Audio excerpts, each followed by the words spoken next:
பொம்பளைங்க என்ன சாதிக்கிறாங்களோ அதுதான் சுதந்திரம். புரியுதா? அவங்களுக்கு ஒரு நல்ல வாழ்க்கை அமையணும். அவங்க நல்ல கணவர் அமையன்னு தான் எதிர்பார்ப்பாங்க. சில பேர் கொடுமை பண்ணுறவங்களும் இருக்கிறாங்க. சம்பாரிச்சிடுவாங்க, வேலைக்கு போ அப்படின்னு தொல்லை பண்ணுறவங்களும் இருக்காங்க. பொம்பளை சுதந்திரமாக விட்டால் தான் அவங்களுக்கும் கொஞ்சம் நல்லா ஃப்ரீயாக இருக்கும். புரியுதா? ரொம்ப கண்டிஷன்லாம் போடக்கூடாது.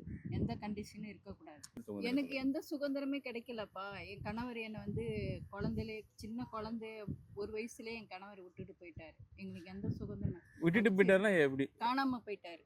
ஓ, நான் வந்து ஒரு குழந்தையோட தான் கஷ்டப்பட்டு அவனை படிக்க வச்சேன். இப்போ அவனுக்கு கல்யாணம் ஆயிடுச்சு. இப்போ நான் தனியா இருக்கிறேன். வாடகை கொடுத்துக்கின்னு எங்களால இருக்க முடியாது. சுதந்திரமா இருக்கும். கஷ்டப்பட்டுன்னு தான் இருக்கிறோம். புரியுதா? அப்போ பொம்பளைக்கு எப்படி சுதந்திரம் கிடைக்கும்? ஒண்ணுமே இல்லை. யாருன்னா வந்து இப்போ வீடு எழுதி போட்டோம், வீடு கூட வரல, என்ன பண்ண முடியும்? இப்போ கஷ்டப்பட்டா தான் வீடு வாடகை கட்டணும், குழந்தைங்கள படிக்க வைக்கணும். எதுவுமே இல்லாத கணவர் இல்லாம எப்படி குழந்தைங்கள படிக்க வைக்க முடியும்?